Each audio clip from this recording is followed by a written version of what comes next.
You know, when you think of the International Court of Justice, you probably picture this world of formal rules, high-stakes diplomacy, and, well, a lot of very serious people.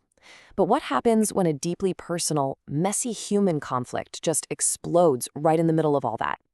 Well, today we're going to dig into a case where one man's fight for his own voice nearly derailed the entire system. All right, so this whole story, it doesn't kick off in a stuffy courtroom with a gavel. Nope. It starts with a telegram, a single urgent message that showed up out of the blue and threatened to throw a huge wrench in a case at the highest court on the planet. Okay, so just put yourself in their shoes for a second. Imagine you're the president of the World Court, and this message lands on your desk. It's from Mohammed Fazla, the applicant in a case, and he's making this absolutely explosive claim that his own lawyer has twisted his words and is deliberately misleading the court. So that just begs the question, right? How does a legal case that's supposed to be so carefully managed, at the world's highest court no less, go so completely off the rails? To figure that out, we've got to rewind a bit and see how this whole thing was supposed to go. See, before all this drama with the telegram, before the conflict, this case started out just like any other. It was formal, it was orderly, and everything was following procedure to the letter. And here's where it all began. Not with some big dramatic moment, but with paperwork. A formal letter dated July 10, 1972. Everything looks professional, procedural, and totally 100% by the book normal. And if you look at the timeline, it's just tick-tock, like a perfectly oiled machine. In June, a request is made. In July, they set a deadline. Everybody gets the memo. And then in September, right on schedule, the lawyer submits the statement. Everything is just moving along exactly how you'd expect. And that's the key thing to remember here. To anyone on the outside looking in, this was just another case file moving through the system. There was zero indication of the chaos that was about to be unleashed. But then Mr. Fazla got his hands on the document that was submitted in his name.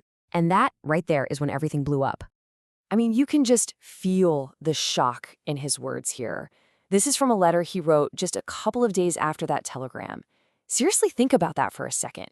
He had to hear from somebody else what his own lawyer filed with the court. He'd never seen it, he hadn't signed off on it, and when he finally did read it, he was just, well, completely appalled. And this, right here, is the absolute heart of the problem. His lawyer had apparently framed the entire case around getting a payout, all about material compensation. But for Mr. Fazla, that completely missed the entire point. He says, "My purpose is based only on principle. It is not an affair of interest." For him, this was never about the money. It was about justice. And look, this wasn't just some vague disagreement on strategy. Mr. Fazla laid out a whole list of specific, crucial things he says his lawyer just ignored. He wanted certain letters highlighted, he wanted the official dossier produced, and he wanted someone to question the UN's potential conflict of interest. And maybe the biggest one of all, he never gave his final okay on the thing. So what happens after the showdown? Well, just a few days after that statement was filed, his lawyer was off the case. And just like that, Mohammed Fazla is on his own. No lawyer, facing one of the biggest organizations on the planet. Okay, so this is where the whole fight kind of shifts gears. It becomes less about the original issue and more about this fundamental struggle.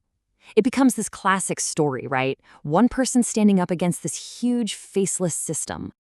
And he lays it out so clearly in his letter. He says there's a manifest inequality of legal resources. I mean, he's just pointing out the obvious. The UN has a whole army of lawyers. And him, well, he's got himself. He's making the case that you can't have real justice if the playing field is that uneven. So the entire focus of the fight had changed. This wasn't just about his job anymore. He was now fighting for something much, much bigger.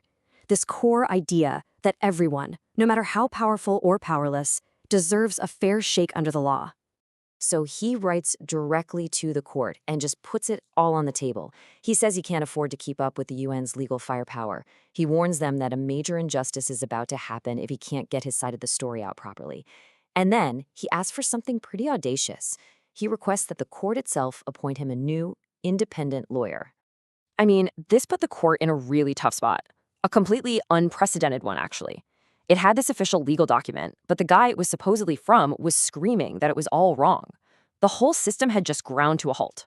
So what do you do now? I mean, really, what's the move here? The entire integrity of the court's process is at stake. How on earth does the president of the International Court of Justice solve a mess like this? Well, we got our answer on October 25th. The president came back with this really clear, really practical solution. First up, the official statement can be amended. Step 2, Mr. Fosla gets a brand new deadline, December 5th, to file his corrected views. And finally, step 3, they extend the deadline for everyone else to comment on it. And just like that, the system, well, it actually responded. Now, it didn't give him the lawyer he asked for, but it did something absolutely critical. The court basically acknowledged something was wrong and gave Mohammed Fazlullah the one thing he was really fighting for, a chance to fix the record and make sure his true voice was heard. So in the end, yeah, Mr. Fazlullah won. He won a procedural battle. He won the chance to be heard. But it kind of leaves you wondering, doesn't it? When it's one person up against a massive system, is getting a fair process enough to guarantee a truly just outcome? And that's a question that goes way beyond this one case and way beyond the walls of any courtroom.